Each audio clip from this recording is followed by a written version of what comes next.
patay sa kanyang mister na si Bernardo Kawili na kung saan nangyari po ito last February 4, 2016 sa Barangay 11. Pakikwento po kay Idol. Opo, ma'am. Ma'am Rose, na hapon po sa inyo. Magandang hapon din po sa inyo. Okay, nakita niyo na po yung medical legal? Opo, sir. At hindi po, Ayun po ang resulta, napalo daw po sa likod. napalo sa likod? Opo. Okay. Sa akin po ngayon ang mga papeles po. Huwag po Okay. namin yun. So, hindi natural death, meaning homicide. Opo. Okay. Ang sinasabi dyan, aksidente, ang pagkamatay, nadulas, ganun ang gustong palabasin ng mga pulis sa kanilang report? Ganun ba? Opo. Na-accident po yung bike na nag-dive daw po. Pero, na-aksidente, yung bike na sinasakyan niya. Opo. Yun ang kinamatay niya. Opo. Pero pag titingin niyo po sa report, yung palo ang kinamatay niya. Opo. Palo sa likod. Opo. Sinong nagsabi ng aksidente? Yung pulis ng ano po? Yung police po at saka si kapitan namin doon po. Chairman. Opo. Pero saan po si report na siya ay pinalo sa likod? Doon po sa San Fernando, La Union po. Kinuha namin yung anak ko doon. So San Fernando La Union ang gumawa ng autopsy? Opo. Sila po ang nag-order din yung autopsy na ginawa po sa asawa ko. Sila Sino din po. nag-iimbestiga? Sino may hawak sa kaso? Noon po sa pulis namin doon sa Bintar po. Kaso, sabi nila, disgrasya nga. Kaya nagpunta Okay, po sige. ako sa NBI. Ayun. So, NBI. ang dati palang may hawak nito, Idol, ay PNP. Kaya nga inilipat na nito sa NBI at nakikinig na rin sa atin yung NBI Lawag Ilocos Norte, yung supervising agent na si Larry Manding. Okay. Attorney Manding, magandang hapon po. Sir Larry. Attorney Manding, magandang hapon. Sir Larry, magandang hapon. Yes sir, sagli lang sir kung ngayon dear, hihingi muna sana ako ng permiso ng EPE ko. Sir, hindi na po kailangan sir. Wala naman kami mga itatanong na makakasira po sa inyong agency. Ano po, tatanong lang po namin na public records naman po talaga itong mga tatanong namin. Karapatan ng publiko na malaman. Ano po. Kaya nga po, tinransfer po sa inyo dahil nga po hindi siya nakakuha ng sapat na informasyon, sapat na komunikasyon sa PNP, kaya tinransfer po sa inyo. Kaya ngayon, sir, magsalita, magbigay ng pahayag tungkol sa kaso. Kaya nga pinagkatiwala sa inyo. So, ano na po ang lumilitaw sa inyo pong investigasyon dito po sa kaso in-refer sa inyo, sir? Pending investigation. She's not getting enough information. Diba? Tungkol sa in-update ko naman pangyari. sila. Kaya po siya namasahin na papunta sa amin. So, dapat, sir, magbigay man lang kayo ng konting linaw. Ano bang nangyari? Lalo pat iyan po ipinagkatiwala na po sa inyo sa NBI from the PNP. Last week sir, galing sila rito sa office, in-update ko naman sila sa development ng kaso. Bakit siya napunta sa amin? Kung na-update niyo po siya, kung satisfied po siya sa inyong paliwanag, bakit Wala po po siya namasahe kasing- pa pumunta sa amin? Wala po kasi tayong makuhang witness.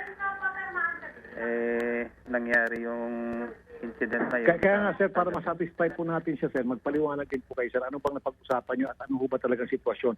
Baka makatulong ho kami magpaliwanag sa kanya, sir.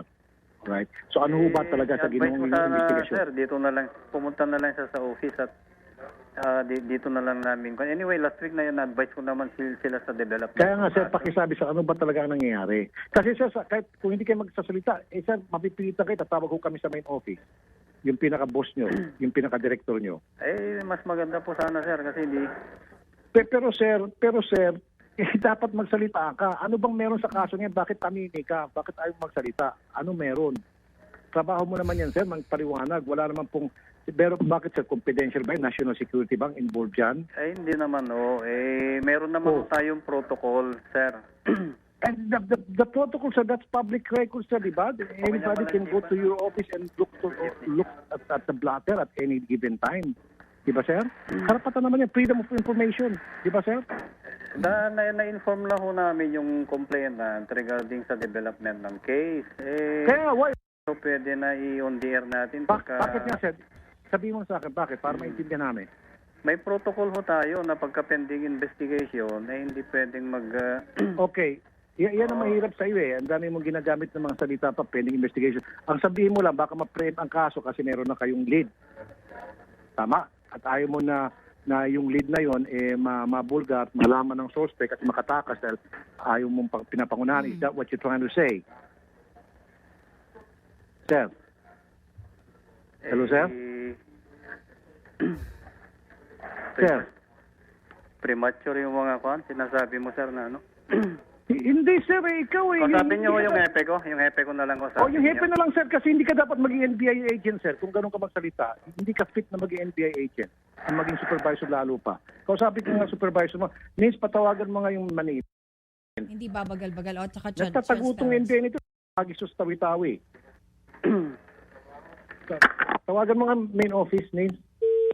Diba? Oo. Dito siya Kasi kung naipaliwanag niya ng maayos, hindi na sana masahe si ma'am papunta sa ating studio. Meaning, hindi magandang kanyang pagpaliwanag. Siguro, ginamitan niya ng mga technical na mga pananalita, mga protocol, blah, blah, blah. Sabi na po, at tayo makatulong sa pagpapaliwanag. Pati ba naman tayo gusto paikutin ng taong yan? At kaya nga inilipat ni Ma'am Rosie yung from PNP, di ba, Idol? Kasi mas may tiwala siya sa NBI. Yes. Oo. So, Tama. tapos pagdating sa NBI, pati ba naman tayo paikot-ikutin? Makakatulong naman tayo kung tutuusin para mabigyan ng linaw. Di ba? Kaya ma-explain dito sa kamag-anak ng biktima yung anong nangyari sa kaso, ano ba talaga ang sitwasyon. Makakausap ba natin main office, NBI? Tinatawagan natin yung Chief of Staff ng NBI Director na si Attorney Rustico Vigilia, pero ringing lang ata si Attorney. At maging yung sa NBI Ilocos Norte. Ma'am. Kausap po kayo na doon. Go ahead. Sir. Sabi niya, nag-usap lang daw po kayo kahapon. Nako, Parang naninisi pa itong taong ito. Ano ho bang napag-usapan niyo kung totoo yung sinasabi niya? matagal na po akong nagpunta doon. Siguro po, mga 2090, yun, March. Kailan ba sinabi niya? March 29 po ako pumunta doon. Parang nung last week lang ba? Last week, okay. Last week lang daw po nangipusap kayo. Sige, ano ho bang Hindi siguro, last na pinag-usapan hindi niyo? naman siguro, baka... Ano daw po ang pinag-usapan nyo? Oo. Ang sabi niya po sa akin, wala daw talagang kaming, ano ba yun? Yung witness, yun ang sabi ni Sir. Walang witness. Opo. Wala witness back? Other than walang witness. There's something more to it. I'm sure. And he's trying to hide something Kasi masyado siyang mailap talaga Pwede naman niyang sabihin na meron na kaming lead pero teka lang kasi ma-impluwensya ito. Yung mga ganun ba na pwede? Hindi, sabihin na lang yan yan, inimbestigahan namin. Baka ma-print investigation natin, mawalang galang na hindi muna kami magsalita. Misis o kamag-anak ng biktima o wanted sa radyo, kung gusto niyo off-air, mapag-usapan to, papuntahan niyan dito, will explain. Hindi salita siya ng protocol Ilang beses inulit yung protocol na para ba namang kumbaga para siya diplomat humingi ng diplomatic immunity na tayo pulis tayo at siya ay taga-ibang bansa, diplomat siya at humingi siya diplomatic immunity, kailangan dumaan sa protocol at hindi natin siya pwede makausap. Kita mo yung kabalbalan niya. Wala pa tayo, sino ba yung sabi niya, binaba na ba tayong telepono? Nagbaba na siya ng phone Dapat ready tayo sa gano'n. Dapat, yan sinasabi ko, play it by ear. Pag gano'n, nagkakainitan na kami ng taong kausap ko sa linya. At alam naman nila, Odette, Carol, na wala nang patutunguhan yan other than isa sa amin magbaba ng telepono. Kumukontak na tayo ng reserve pag-referan. Kasi baka akala niya nagbibiro sa main office. Baka akala nagbibiro. Agad-agad dapat yung main office sasalo agad. Hindi yung ngayon pa lang tayo magtatawag. At baka mamaya niyan, matatapos ng programa, wala pa tayong makakausap sa main office. Yun Okay, tinatawag na ata si Attorney Diosdado Araos, andyan na ba? Agent in charge ng Lawag, Ilocos Norte. Okay. Sige, hintayin natin. Pero pakiready na rin yung main office. Marami naman siguro tayong mga naiiwang staff din sa Maynila. Tawagan din natin mga nasa main office. Si Attorney Rustico nasa meeting. Okay.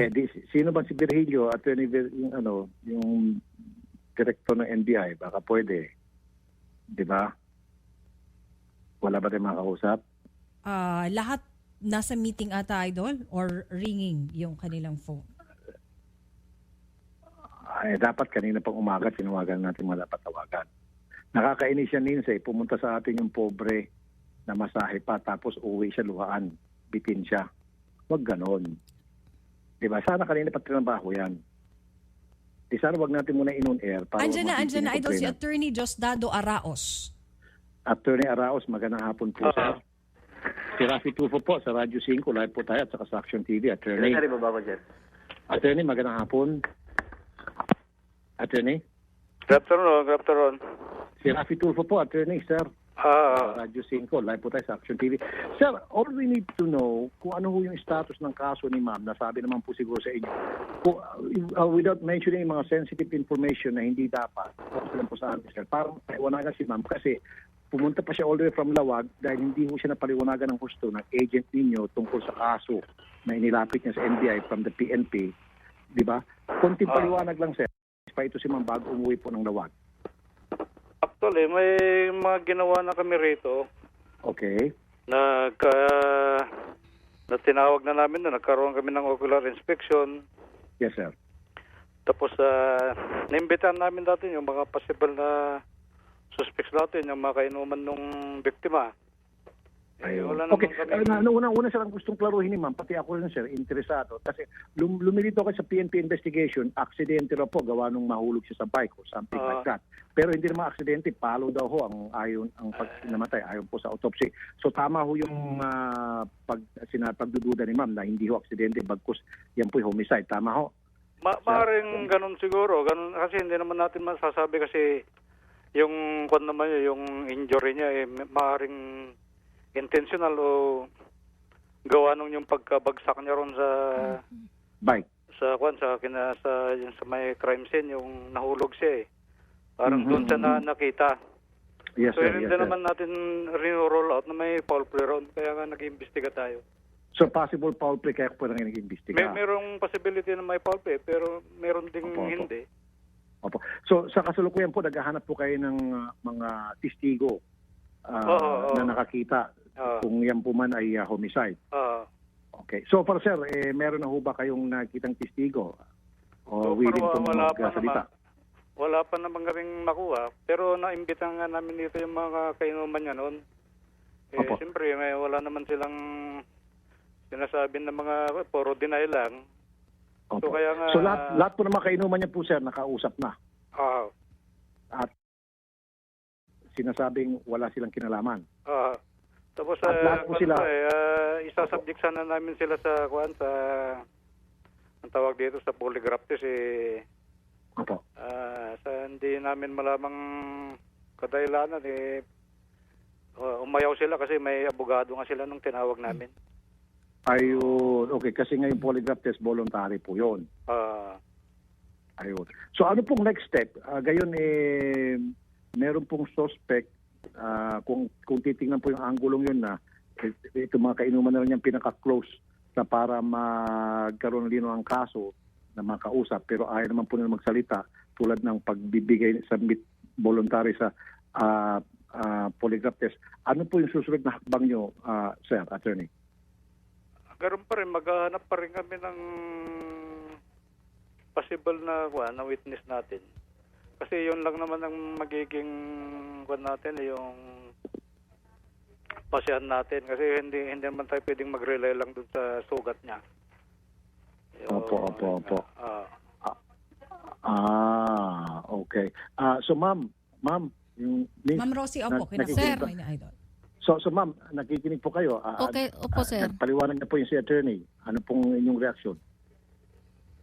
Sana po ma-aksyonan ka agad kasi matagal na po yun eh. Ang alam ko lang po nasa 4 na yun ang may gawa nun. Kasi mababa lang na po naman yung nakapangyarihan yung aksidenteng yun, sir eh. Kalain mo ba nakachinelas? Tapos nakapatong sa kanya yung bike, mountain bike. Meron bang disgrasyang ganun po? Nagtatanong po ako. Matanong ko lang po, attorney, yung po mga inimbestigan yung 4, ayaw mag-submit voluntary sa polygraph test. Natingnan niyo ba kung isa sa kanila may mga sugat, may mga kamlot? or anything na medyo kakaiba sa kanilang katawan? Nung nagpunta naman kami, wala naman kaming nakitang unusual na kung sa mga katawan nila eh. Wala ho, sugat o yung motor wala, nila na may gas-gas, gano'n. Wala akong kakaiba, walang unusual. I see. Okay, so ma'am, in fairness po sa ating NBI sa Lawag, ginagawa na ho nila yung dapat gawin. Unfortunately, may abogado na po yung mga suspect, kung yun po talaga yung mga suspect, at ayaw po mag-cooperate sa polygraph test na yun po naman ay voluntary. So yun, nagkaroon tayo ng konti problema dyan, ma'am. Opo, sir. Alright. So let's just leave it to the NBI na para gawin pa nila yung kanilang pwedeng gawin para magkaroon ng konting dinaw pa yung kaso. Sa ngayon po, mukhang unfortunately, nagkakaroon ng labo, ng hindi linaw, kalabuan. Opo. Okay, ma'am. So, attorney, communicate niyo po sa kanya kung may bagong development, ano po yung mga ginagawa niyo para naman ho magkaroon siya ng feeling na hindi ho pinapabayaan yung kaso ng kanyang At saka sa kanila rin siguro sa mga siguro sa mga complainant kung may mga balita na pwedeng makapagbigay din sa amin na pwede naming tutukan na lead. Sabihin din nila siguro sa amin. Sige po. Siyempre, they'll be more than willing to do that and cooperate, sir, dahil gusto nila malutas na yung kaso ng kanilang kamag-anak. Ano po? Sige, yun nga po, sir. Isa pang request ko ulit, one more time. Sana, sir, from time to time, kung meron kayong mga bagong mga impormasyon tungkol sa kaso, bigyan niyo po sila ng feedback through phone, through call o text message. Pwede ba, attorney? Sige po, attorney, maraming salamat po sa time na binigyan niyo sa akin, attorney. Ha? Maraming salamat din. Mabuhay ho kayo, attorney. Thank you po. Okay. Thank you. So hanggang doon na lang muna tayo, Nis. At ma'am, kung nakikinig ka, ma'am, kung meron daw kayong nalalaman na informasyon o may mahagilap kayo dyan na informasyon later on na makakatulong sa kaso, agad-agad ibigay yung informasyon na yan kay attorney. So may number ho ba kayo ni attorney, yung kausap natin kanina, Nis? May number ba si ma'am? Meron po ba kay ma'am, kay Attorney Araos? Kay Sir Larry Doon sa Mandak agent po. lang, supervising Aya agent. mo na kay Larry na yan. Kay Attorney Araos na lang po, bibigay Ibigay po mo na yung namin number sa- ni attorney Araos. Willing Pwedeng naman, magsalita muna, sir, kasi Sige yung po. sabi ni sir na baka sakaling meron kaming malaman doon, sigurado Opo. po wala. Kasi magkakapit bahay lang po kami. Isang barangay po yun. Kaya wala akong malalaman. Ang ibig sabihin po ni attorney Araos, kasi ma'am, hindi natin alam yung panahon ng araw, isa sa kanila madulas, makapagsalita, di ba, sa kalasingan, and then alam niyo na ho ma'am, nakapagsabi sa kanyang kainuman, ito kainuman, nakapagsabi sa isa pang kainuman, at yung isa pang kainuman, nakapagsabi sa inyo, sa kakilala nyo, at yung information pala, yung crucial sa investigation, agad-agad na ibato nyo sa NBI. Yun Okay, po ibig sir. niya sabihin. Pag merong nakarating sa inyo information na nakakatulong po sa kaso, Okay, agad-agad, informa yung NBI. Kaya nga po, yung cellphone number nung kausap kanina, ibibigay po namin sa inyo para magtawagan kayo. Pwede niyo po siyang tawagan everyday, pwede niyo siyang kulitin, trabaho naman po nila yun, huwag dapat siyang makulitan sa inyo. Anytime of the day, pwede niyo dapat siya tawagan Okay, para alamin yung development ng kaso. Okay, ma'am? sir. Okay, sir. Sige, ibigay niyo means yung number ni attorney kay ma'am. Sige, ibibigay namin. Sige ma'am, off-air po dun kay Okay. Ed po. Salamat po. Sige, thank you. Okay, Thank you. sige. Be sure to come back. Use 5 everywhere. Copyright 2016.